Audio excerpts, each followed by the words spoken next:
રાજ્યના મુખ્યમંત્રી ભૂપેન્દ્ર પટેલે ભુજમાં 54મી નેશનલ વિમેન્સ હેન્ડબોલ ટુર્નામેન્ટનો પ્રારંભ કરાવ્યો હતો.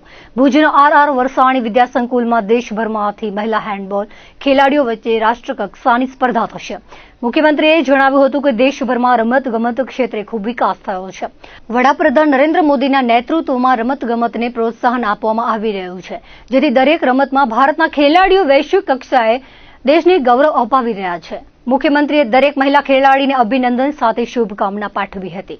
સાંસદ વિનોદ ચાવડાએ કચ્છના આંગણે નેશનલ ટુર્નામેન્ટના આયોજનને જિલ્લા માટે ગૌરવની વાત હોવાનું જણાવ્યું હતું. કચ્છી લેવા પટેલ એજ્યુકેશન એન્ડ મેડિકલ ટ્રસ્ટના પ્રમુખ ગોપાલભાઈ ગોરસિયાએ ઉપસ્થિત મહાનુભાવો અને ખેલાડીઓનું શાબ્દિક સ્વાગત કર્યું હતું. મુખ્યમંત્રીના હસ્તે સ્પર્ધાના મુખ્ય દાતાઓનું બહુમાન કરાયું હતું. આ વેળાએ જિલ્લા પંચાયત પ્રમુખ જનકસિંહ જાડેજા, ધારાસભ્ય કેશુભાઈ પટેલ, ત્રિકમભાઈ છાંગા, ભુજના નગર અધ્યક્ષા રશ્મિબેન સોલંકી, જિલ્લા ભાજપ પ્રમુખ દેવજીભાઈ વરચંદ, નેશનલ હેન્ડબોલ ફેડરેશનના પ્રमुख प्रदीप कुमार, सेक्रेटरी प्रदीप सलूजा वगैरह हाजिर रहा था. गुजरात में पहली बार विमेन नेशनल चैंपियनशिप हो रहा है हैंडबॉल का और मेरे हिसाब से जो मैंने अपने करियर में देखा है this is one of the best organisation क्योंकि प्लेयर्स को क्या चाहिए होता है, एक तो रहने के लिए जगह, खाना अच्छा होना चाहिए और ग्राउंड फैसिलिटीज होनी चाहिए. वो तीनों चीज़ें एक ही जगह पर होना ताकि बच्चों का आने जाने का टाइम बर्बाद ना हो, उनको प्रॉपर डाइट मिले.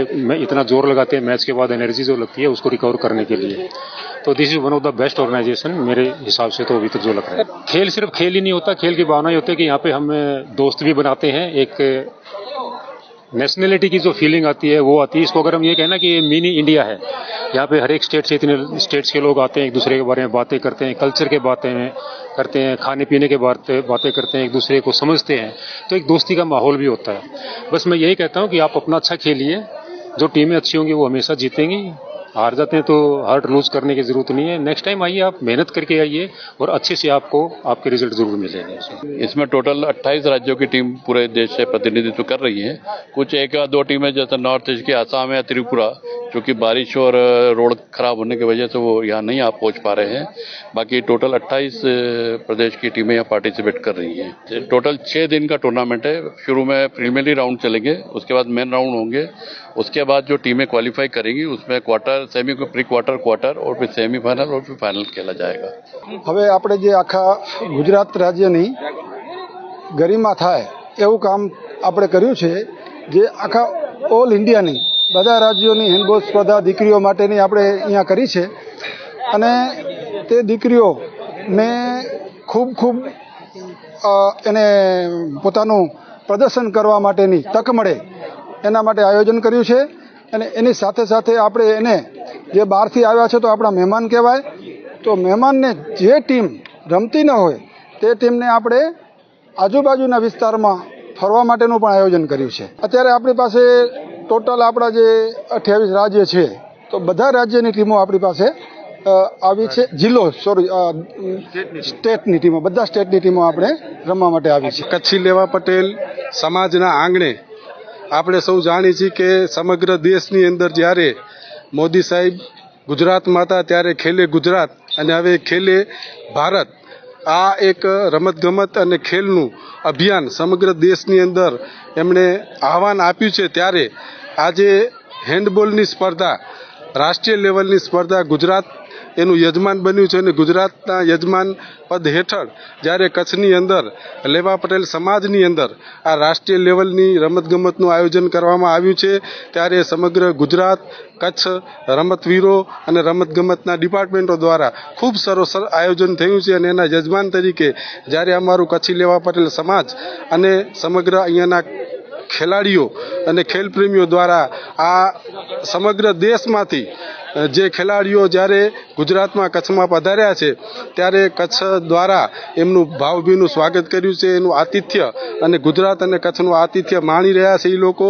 અને ખૂબ સરસ વ્યવસ્થા અહીં અમારા સમાજના શૈક્ષણિક સંકુલ દ્વારા કરવામાં આવી છે અને દરેક ખેલાડીઓ ખૂબ આનંદથી, ઉત્સાહથી આમાં ભાગ લઈ રહ્યા છે. હમણાં જ આપણે જોયું કે ગુજરાતના મુખ્યમંત્રી એમણે આ ગુજરાતની અંદર જે સમગ્ર દેશના ખેલાડીઓ આવ્યા છે એને સંબોધ્યા અને ગુજરાતની અંદર પણ ખેલ મહાકુંભ અને ખેલે ગુજરાત દ્વારા જે પ્રગતિ થઈ છે છેલ્લા 20 વર્ષની અંદર એનો ચિતાર પણ એમને એમના વક્તવ્યમાં આપ્યો.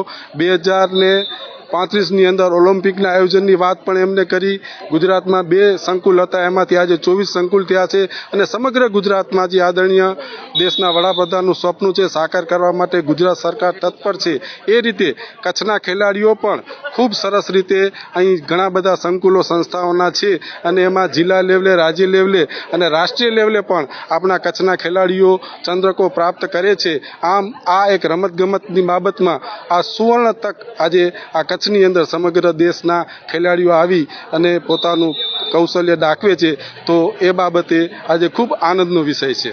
બધા પબ્લિકને, ઓડિયન્સને મોકો મળ્યો છે કે એકચ્યુઅલી હેન્ડબોલ ગેમ શું છે. તો હું કહીશ કે ઓપન ટુર્નામેન્ટ છે, ઓડિયન્સ પબ્લિક અલાઉડ છે, તો હું એમ કહીશ કે બધા આવો જો કે એકચ્યુઅલી હેન્ડબોલ ગેમ શું છે, તો તમને બી ખબર પડશે કે કેટલી સ્પીડવાળી ગેમ છે ને આ સહેલું કામ નથી રમવું. લાઈક બધાને કહે ને તેમ કે આ તો હેન્ડબોલ જ છે ને, પણ એકચ્યુઅલી આ હેન્ડબોલ નથી. તો હું કહીશ અને બહુ પ્રાઉડ ફીલ થાય છે કે આટલા ટાઈમમાં, અને હું તો એમ કહીશ કે આ એક નેશનલ એકવાર કરી છે હું કહીશ. અને આ નો ડાઉટ બધું સારું થયું છે, જમવા કરવા રહેવાનું બધું છે, ટ્રાન્સપોર્ટ માટે બસને એ લોકોએ રાખી છે, પણ હું એમ કહીશ કે હજી આનાથી વધારે સારી કરવાની અમે લોકો ટ્રાય કરશું કે હજી આનાથી. અને અહીંયા બહુ બધી કહેવાય ને કે લાઈક 600થી ઉપર ગર્લ્સે પાર્ટિસિપેટ કર્યું છે અલગ અલગ સ્ટેટથી, અને બહુ સારી વાત કહેવાય, પ્રાઉડની કે આટલી બધી છોકરીઓએ પાર્ટિસિપેટ કર્યું છે. અને ખાસ કરી અને હું ગુજરાત એસોસિએશન અને હેન્ડબોલ ફેડરેશન એ બેને થેન્ક્સ કહીશ. ઇવન અમારા જે કોચિસ છે ગુજરાત ટીમના, મેનેજરના, અને ખાસ કરીને વધારે મને પ્રાઉડ એટલે છે કે આ જ બધી ઓર્ગેનાઇઝમાં મારા ખુદના પપ્પા જે આ લોકો સાથે મતલબ સાથે છે અને એઝ અ સેક્રેટરી મનીષભાઈ પટેલ તરીકે છે. અને હું પ્રાઉડ ફીલ કરું છું કે હું એમની ડોટર છું, અને એ બી પ્રાઉડ ફીલ કરશે કે હું લાઈક એઝ અ ફાધર તરીકે ઇવન આમ જોશે કે મારી છોકરી આ નેશનલમાં રમે છે અને એઝ અ કેપ્ટન ટીમ છે. તો હું મારા પપ્પાને અને ઇવન બે ફેડરેશનને થેન્ક યુ કહીશ, મારી ટીમને થેન્ક યુ કહીશ, જે બધા એકબીજાને બહુ સપોર્ટમાં છે.